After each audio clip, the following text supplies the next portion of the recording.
When most people think about Emperor Palpatine, they imagine a mastermind whose plans unfolded with near-perfect precision.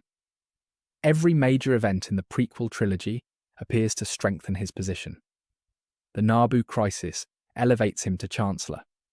The Clone Wars grants him emergency powers. Order 66 wipes out the Jedi. The Senate willingly applauds the birth of the Galactic Empire. Looking backward, it almost feels as though Darth Sidious could see the future with absolute clarity. But the reality is far more interesting. Palpatine was not infallible. In fact, there were numerous moments when decades of planning nearly collapsed completely. Tiny decisions, unexpected acts of courage, and unpredictable human emotion repeatedly threatened to destroy everything he had built. Had just one of these moments unfolded differently, the Empire might never have existed at all. The first major crisis arrived before most people even realized the Sith had returned. The Trade Federation blockade of Naboo was designed to create political chaos, embarrass Chancellor Valorum, and elevate Palpatine through manufactured instability. It was an elegant plan until Qui-Gon Jinn refused to behave predictably. Instead of simply escorting Queen Amidala to safety, Qui-Gon discovered Anakin Skywalker on Tatooine. From Palpatine's perspective, this introduced an uncontrollable variable, unlike anything he anticipated. The Chosen One entered galactic politics years earlier than expected and under Jedi supervision. Had Qui-Gon survived Naboo and personally trained Anakin, many historians believe Palpatine's later manipulation would have become dramatically more difficult. Ironically, Darth Maul's victory over Qui-Gon may have saved the Sith Grand Plan before it truly began. The second near disaster occurred because of Count Dooku. Although loyal to Darth Sidious publicly, Dooku retained enough idealism to tell Obi-Wan Kenobi the truth during their meeting on Geonosis. He openly admitted that the Republic had fallen under the influence of Darth Sidious and encouraged Obi-Wan to investigate. Imagine if Kenobi had believed him. Imagine if he quietly informed Yoda, Mace Windu, and Bail Organa while connecting Dooku's warning with the mysterious creation of the clone army. Suddenly, Palpatine's greatest secret faces coordinated investigation years ahead of schedule. The entire Clone Wars could unravel before serving their intended purpose. Then came Kamino itself. The Jedi discovered an impossibly convenient clone army commissioned under suspicious circumstances by a supposedly deceased Jedi Master. Looking back, it is astonishing how close they came to uncovering everything. Obi-Wan traced Jango Fett. Yoda questioned the origins. Several council members expressed unease. Yet wartime necessity overpowered caution. Had the Jedi delayed deployment even briefly to conduct deeper forensic investigation into the chips or financial records, Order 66 may never have functioned as intended. Palpatine depended heavily upon urgency preventing scrutiny. Every additional question increased risk. Another enormous threat emerged through Ahsoka Tano. During her investigation into corruption and conspiracy surrounding the temple bombing, she independently uncovered evidence exposing manipulation inside the Republic itself. Although eventually framed and forced from the Order, her departure accidentally protected Palpatine in one important way. Remaining a Jedi would have placed her inside conversations leading toward Order 66, while preserving her trust in Anakin Skywalker. Instead, she survived outside institutional structures, becoming one of the few Force users immune to the Purge, and later playing crucial roles against Imperial expansion. The Clone Wars finale demonstrates just how dangerous she remained once free from Jedi bureaucracy.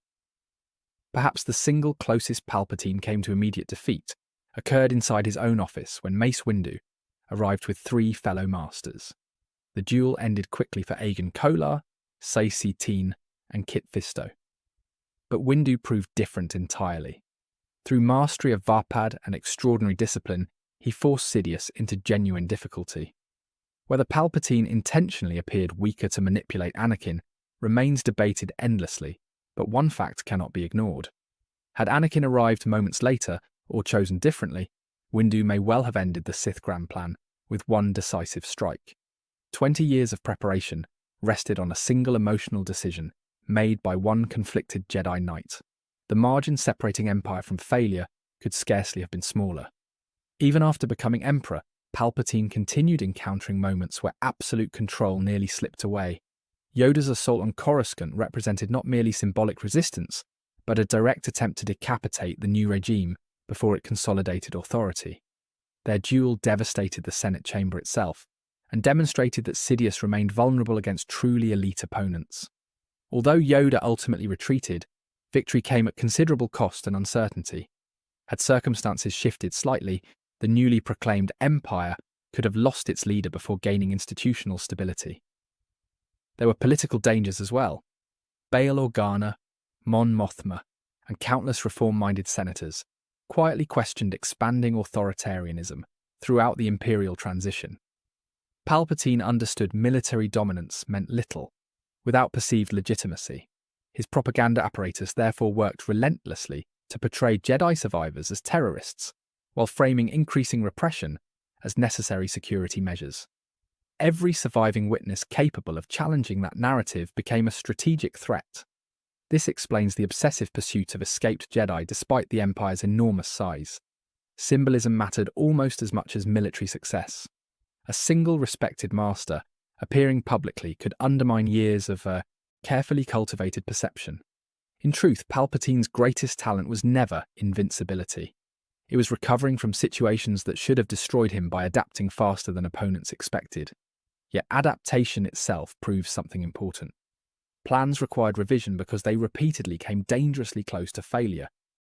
The most remarkable example of Palpatine nearly losing everything arrived not through armies or Jedi councils, but through family.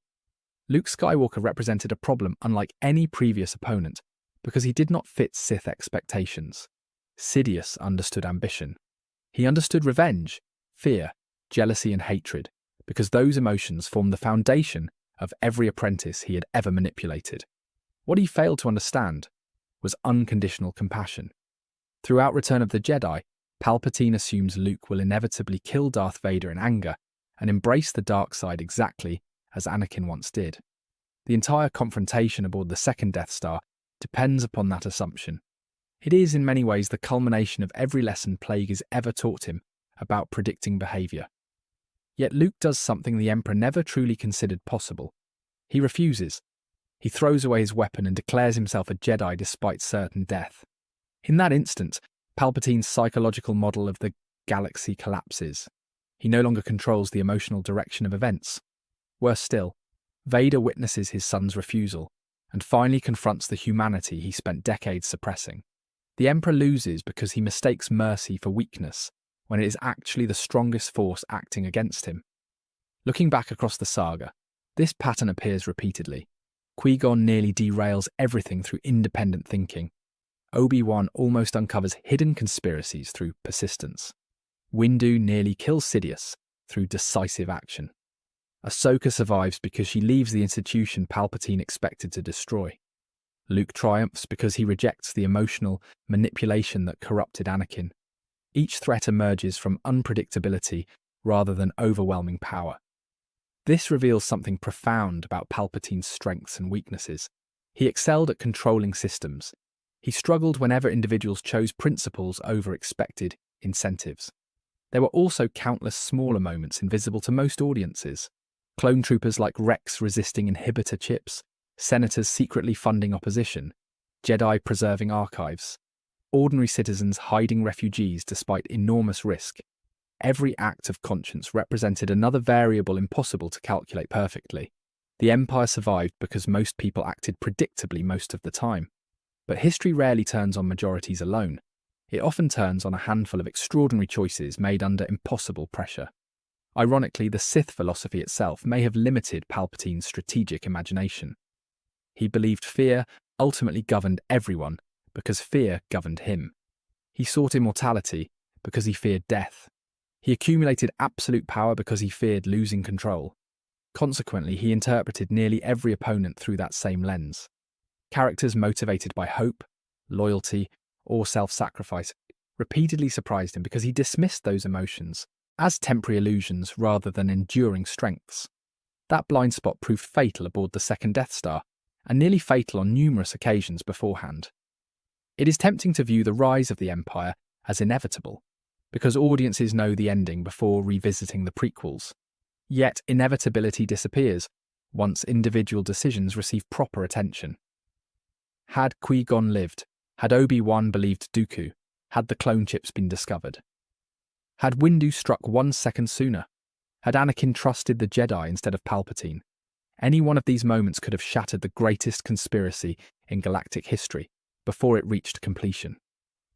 In the end, the true miracle is not that Palpatine won. The true miracle is that after so many close calls, so many unexpected setbacks, and so many opportunities for exposure, he managed to hold everything together long enough for the Republic to willingly surrender itself. His story is not one of flawless execution.